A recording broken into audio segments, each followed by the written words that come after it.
Hi, ఇప్పుడే మనం హైదరాబాద్ నుంచి ప్లాంట్ గణేషన్ రిసీవ్ చేసుకున్నాము. సో ఇప్పుడు దీన్ని అన్బాక్సింగ్ చేద్దాం.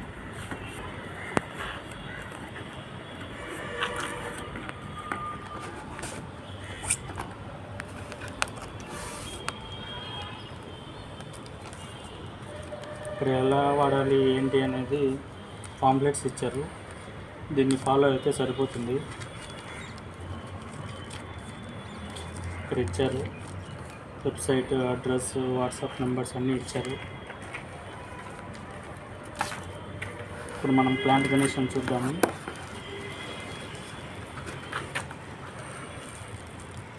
ఇదే మన ప్లాంట్ గణేష.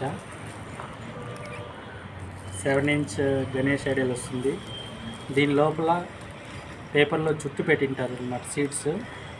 మీరు పూజ అయిపోయిన తర్వాత ఈ గణేషని పాట్లో పెట్టి రోజు 1 గ్లాస్ 2 గ్లాసెస్ వాటర్ వేస్తూ ఉంటే ఇది అట్లనే కరిగిపోయి మట్టి అంతా దీంట్లో కూరుకుపోయి టైం వచ్చినప్పుడు సీడ్స్ జర్మినేట్ అవుతాయి.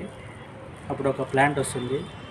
సో మనము గణేష ప్రతి సంవత్సరము నిమజ్జనం ఎక్కడో బయట చేసేదానికంటే ఈ గణేశాన్ని మన ఇంట్లోనే ఒక మొక్కగా పెట్టుకొని దానికి పూలు పూస్తాయో కాయలు కాస్తాయో అవే మనము ఇంట్లో పెట్టుకుంటే గణేష ఎక్కడో వెళ్ళి నిమజ్జనం చేయకుండా మన ఇంట్లోనే నిమజ్జనం చేసుకుంటూ అది మళ్ళీ మనకు మొక్క రూపంలో వచ్చినట్లు అవుతుంది.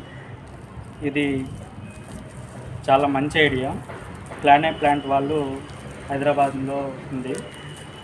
ఈసారి వెళ్ళినప్పుడు మీరు కూడా ట్రై చేయండి.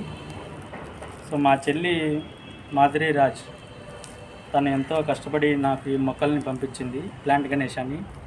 So thank you Madhuri Raj, thank you plant. Ganpati Bappa Morya, plant Ganesha ఆగయా. సో ఇలా మన కుండీలో ఆల్రెడీ కొంచెము మట్టి ఎరువు వేసి పెట్టింటారనమాట. సో ఇది వచ్చి మనకు వాళ్ళు ప్రొవైడ్ చేసిన గణేష. ప్యూర్ క్లే, 100% క్లే వాడారు దీంట్లో, బంకమట్టి. దీని లోపల ఇలా టిష్యూ పేపర్స్లో సీడ్స్ పెట్టింటారనమాట. పూజ అయిపోయిన తర్వాత మనము ఈ సీడ్స్ని ఇలానే లోపల పెట్టి ఈ గణేశాన్ని ఇందులో పెట్టి దీంట్లోనే వాటర్ పోస్తూ నిమజ్జనం చేయాల్సి ఉంటుంది.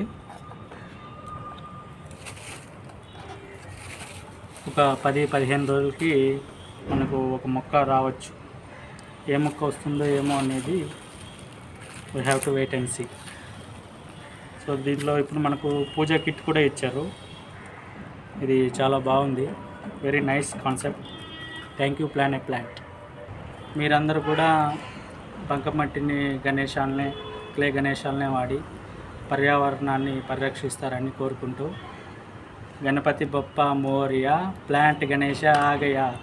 బోలో గణేష్ మహారాజ్ కి జై.